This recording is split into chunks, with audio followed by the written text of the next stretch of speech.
Welcome back to my views and news. Three news stories. Breaking news is from Ethiopia Djibouti road, where a protest is ongoing these minutes against Ethiopian army and Ethiopian federal government. Yesterday, some elders from the Somali region issued a statement, and after that, we saw a protest start on Ethiopia Djibouti road, which is lifeline of Ethiopian economy. 90% of Ethiopian exports, imports move along this road to and from Djibouti.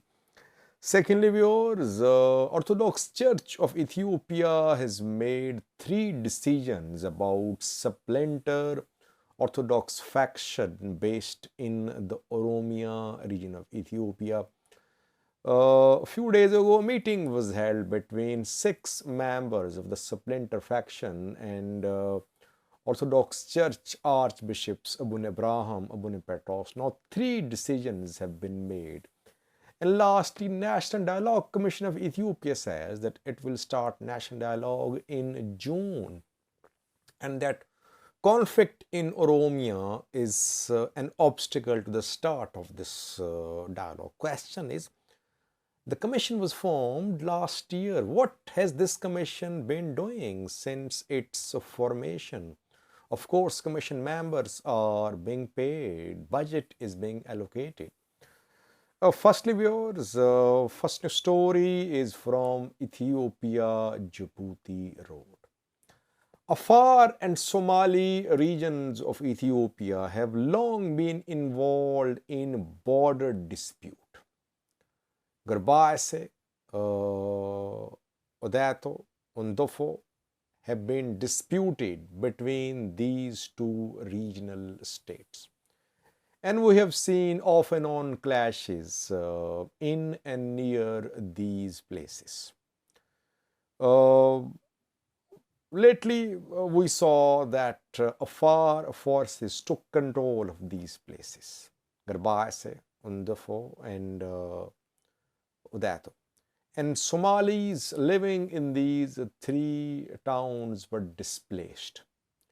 And after that, we heard that fighting reached Sitti zone, Somali region, Danlahile and other areas were places where Afars and Somalis fought. Mostly civilians with involvement of paramilitary forces too. Afars accused Djibouti that Djibouti is backing Somali Isas, as Djibouti's ruler is from Somali Isa clan reportedly. Now, Somali Isas are protesting. They are protesting against the federal government and Ethiopian National Defense Force. Ogas, who is a tribal elder of Somali Isas, yesterday called upon the Somalis to protest. He is traditional tribal leader of this clan in Ethiopia, Somalia and Djibouti. He has huge following. Somali Isas follow him. And that is why we are seeing start of a demonstration on Ethiopia Djibouti road, which is completely blocked these minutes. Ogas Ogas and other tribal elders are accusing Birhanu Jula that he has been bribed by Afars. Afars bought a house for him in Addis Ababa, and that is why ENDF soldiers clad in Afar paramilitary forces uniforms are part of the escalation, the attack on Somali territories. They want federal government to intervene. Ogas, the tribal elders. They say that ENDF is not only in the area, it is making preparations for more involvement in support of Afars in this conflict. Afars reject these allegations. They say that Garbaise, وذاته and therefore are Afar territories, and that ENDF is not supporting Afar militias, Afar forces. Now, we have a clip for you showing the ongoing protest on Ethiopia-Djibouti road. If this protest goes on, it could be difficult for Ethiopian government to keep its economic lifeline blocked. Government will have to talk. That is why Somali East are putting pressure upon the Ethiopian government, Ethiopian army. But can these Somali Isas continue their protest? Because I think ENDF will not allow them to be in control of this road for a long time. Obviously, Ethiopian National Defense Force will intervene. They'll try to clear the road. But tribal elders from Somali side, they are accusing ENDF that ENDF is biased. It is supporting Afars. This issue unresolved for years between Afars and Somalis. Some talks were held a few months ago, last year, with involvement of Afars and Somali tribal elders, but no solution could be reached. Opposition parties in the Somali region are backing these protests. Why? Because obviously they have been trying to mobilize people against Mustafa Umar's government, Mustafa Umar of Prosperity Party, but they could not, street movement could not be launched. Now, through these demonstrations, obviously Mustafa Umar's government could be put in trouble. That is why we're seeing opposition standing behind these demonstrations. Yesterday, a tribal elder from the area, Sitti, issued a statement warning that protest will be held on Sunday. His name is Mustafa Muhammad Ibrahim. And now protest is ongoing. We have a clip for you showing how people are protesting on Ethiopia-Djibouti road. Where's the clip?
Secondly, viewers, Orthodox Church of Ethiopia has made 3 decisions about splinter Orthodox faction based in the Oromia region of Ethiopia.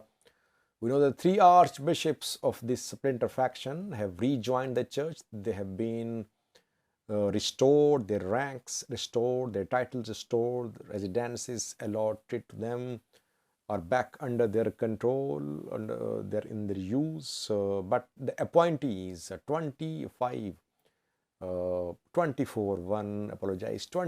appointees are continuing their activities in Rome. They're in control of churches there. A few days ago, Orthodox Church gave a deadline, gave an ultimatum of 5 days to these bishops to apologize. These bishops want their appointment to be accepted by the Orthodox Church. Church is rejecting this demand. On the 16th of March, a meeting was held between 6 representatives of these appointed bishops from Oromia and Abune Abraham, Abune Petros from Orthodox Church. And after that, the church has made 3 decisions. Firstly, the church says that from now on, there will not be any group discussion between the church and these appointees, appointed by the 3 splinter faction archbishops who have now rejoined the church. Secondly, the church says these priests will have to come to the church individually. Thirdly, they'll have to apologize and they'll have to submit a letter of apology individually to the church. It means that Orthodox Church has taken a position which is not a new position. From day one, since the start of this conflict, Church has been rejecting the appointments of these 26 archbishops, and which was the main dispute between the Church, Orthodox Church led by Bone Matthias, and the supplanter faction. But now the Church is going to meet on the 30th of March, on Thursday. Two key issues will come under discussions: Tigray and Oromia factions. The Orthodox Church 2 days ago announced that Menbere Silama Tigray Prime Church was illegal. Appointments of Tigray archbishops for foreign dioceses, appointments were illegal. And the church invited Tigray archbishops to a meeting on the 30th of March. On the 30th of March, we'll see two important issues being discussed in Addis Ababa by church elders. Thirdly, viewers, National Dialogue Commission of Ethiopia was formed last year to start a comprehensive dialogue to resolve disputes between regions, between ethnic groups in Ethiopia. The Commission's chairperson, Masfin Araya, in an interview yesterday said that the Commission will start its work in June, or National Dialogue will start in June. Commission already working, but National Dialogue will start in June. He said 40 political parties are working with the Commission, 10 are not working. And conflict in Oromia is an obstacle to the start of this dialogue. That is why government should resolve the conflict in Oromia. By the way, major parties are not accepting the Commission. They rejected the Commission when it was formed last year. It was formed by Parliament, Ethiopian Parliament. Oromo Liberation Front rejected the Commission. Oromia Federalist Congress, OFC, rejected it. TPLF rejected, though now it might accept it. Baldiras rejected as well. Ogaden National Liberation Front also rejected it. So almost all major parties rejected the Commission. The 10 parties which Commission says are not on board are major parties. 40 parties on board are small parties. And what has this Commission been doing since last year? Budget is being allocated. Salaries are being paid. If the Commission is going to start its work in June, if Commission is waiting for resolution of the conflict in Oromia, there was no need for the Commission members to be appointed, there was no need of release of fund for the working of this Commission. But members are being paid salaries, funds are being allotted, Commission members are meeting foreign diplomats, they want financial support from EU, US, UN for the working of this Commission. But so far, nothing has been done by this Commission on the ground. We've seen a few seminars, a few meetings. Nothing has happened. Main party is still out of this process. So, and the main parties are demanding amendments. They are demanding changes to this Commission. So if Commission is waiting for an end to the conflict in Oromia, what will the Commission do afterwards? Commission played no role in the resolution of Tigray conflict. No role being played in Oromia as well, just waiting for the conflicts to end and then the start of it. But national dialogue must start in Ethiopia. I have been saying Ethiopia needs a new start. But for that to happen, you need trust of all parties, opposition parties, party in power, armed factions, religious elders, civil society, media. That is how long-standing disputes and grievances can be removed and solved.